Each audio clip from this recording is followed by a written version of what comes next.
Hey guys, what's up? This is MetroBoy16, and this is going to be the second part of the two-part video on my solar generator review, or my portable solar generator review.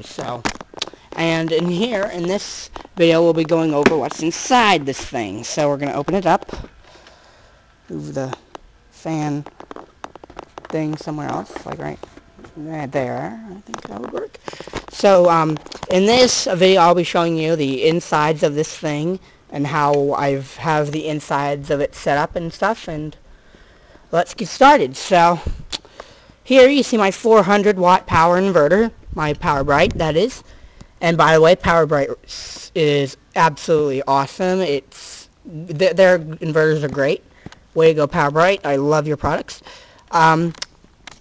But it has the 400 watt PowerBright inverter, and if I unplug this, these go through that little port there, and then I can unplug these. Hang on a sec, guys. I'm gonna probably set you down here. Sorry. It might be jerky because you have you on top of the inverter. Get the stupid thing unplugged. Ugh, got it. Yeah, it's very stingy. I really haven't broken in those sockets yet, because I don't ever really undo this very much, but these come out, and then I have the ring terminals on here, which these can be unhooked if I want to, but I don't have to do that. So I'm going to pull up the inverter to show you a bit better of the insides. So I'll just lay the inverter on the floor here. So here you have the 12 volt 4.5 amp hour batteries. And these are what power the unit, and these are what the solar panel are charging. Right now I'll move the screen here that I have on this. If I can get it out properly. Out, messing with anything? There we go. So these are the batteries. And these are labeled too. These are labeled battery 1, which is right here, and then you have battery 2. And then what these do is these run to a wiring harness, which is, if I can pull it out here, there we go. This runs to this wiring harness that runs into the controller panel here, which is underneath this metal like outlet cover thingy, and it sorts out my wires for me. But this is where that runs to, and then what I did is I've previously added these quick disconnects, and this allows me to just pop out the batteries and move out the batteries if necessary, which I can individually charge them if I wanted to, or I can check them and perform maintenance on them and other things. So that's what that is. And then you have the 24 volt charging thing here, which runs to them. So I'm gonna put the harness back down there, and then what we have here is these two black things. These are my circuit breakers. This one is a 24 volt 7 amp circuit breaker. So this one trips only when it comes to charging. So like, I'll give you a demonstration of it. So I'm going to shut the power down there so it doesn't ruin anything. Also shut down that. But if I seeing how the batteries are tied in parallel, if you've seen this video beforehand, these are tied in parallel. But if I put on this, it'll cause a short, and that's what will pop the circuit breaker. And the thing is, you can't avoid it. If you try to tie a parallel circuit with a series circuit, you'll find there's no way to avoid the and you heard that crack. There's no the pop really. There's no way to avoid a short circuit. So you heard my circuit breaker there pop, and that's to protect the batteries. And then right here, this one is a 12 volt 6 amp circuit breaker.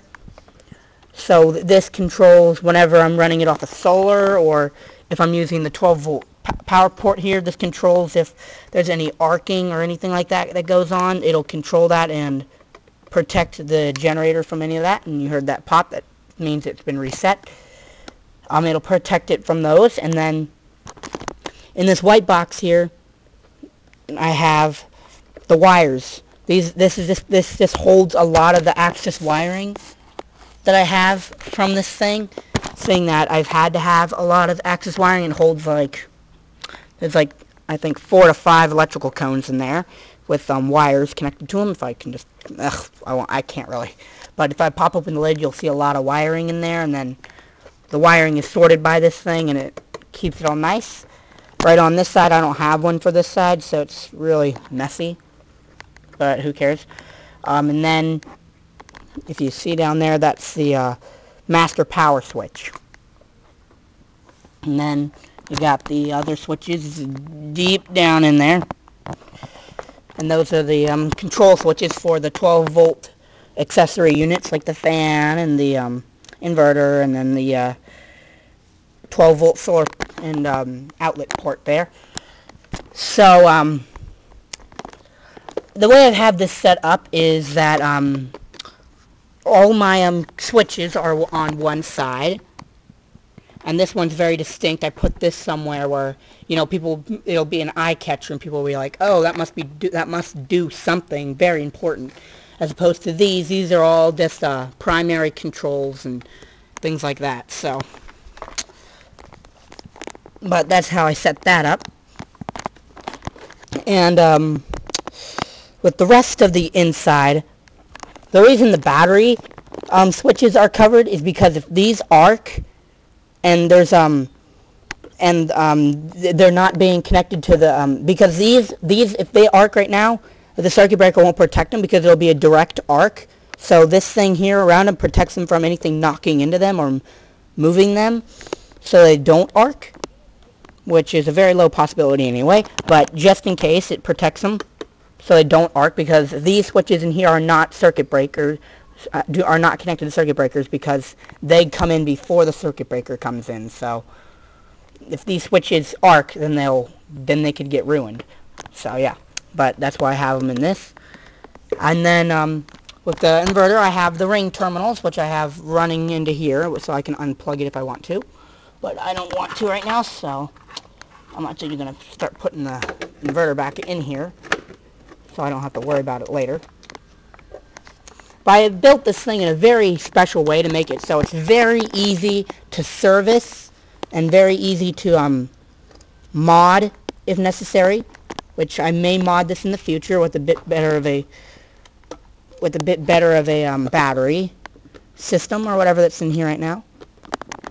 So I'm just going to finish up connecting my, there we go, 2 things there, and then the inverter's in here, and then the access wiring for whenever I take the inverter out can be tucked in there, so it saves up plenty of room. And when everything's in here, if we step back a sec, when everything's in here, it looks pretty basic, actually. It looks like, you know, it's just a pretty basic thing, a bunch of wires, and then the battery underneath, and then the inverter. But it's a lot more complex if you really take the close look at it. So these are the ports. This one here goes to the 24-volt charging port in the back, right there. And then this one goes to the solar port, which is right here. And yes, I know the wires are a mess. Yesterday I actually just threw this together, so yeah. But it works pretty dang good and stuff like that. So close this bad boy up. And it is a very decent inverter. I mean, generator. So because it is a lot lighter than those gas generators. And when this thing's running at full potential, you can barely. It's as noisy as a computer lab, really. If you run every single thing on this thing and run it at full capacity, then it's as noisy as a computer lab. But it's extremely quiet. It's nice and small, very lightweight. Well, for what it is, and it's a very decent little unit. So anyway, I hope you guys enjoyed. Don't forget to comment, like, and subscribe, and I will see you guys later. And if you want, leave a comment, and I will, about what you want to see this thing power, and then I'll let you, and then I'll give you a video on that if you want. So see you guys later. Stay cool, YouTube. Bye.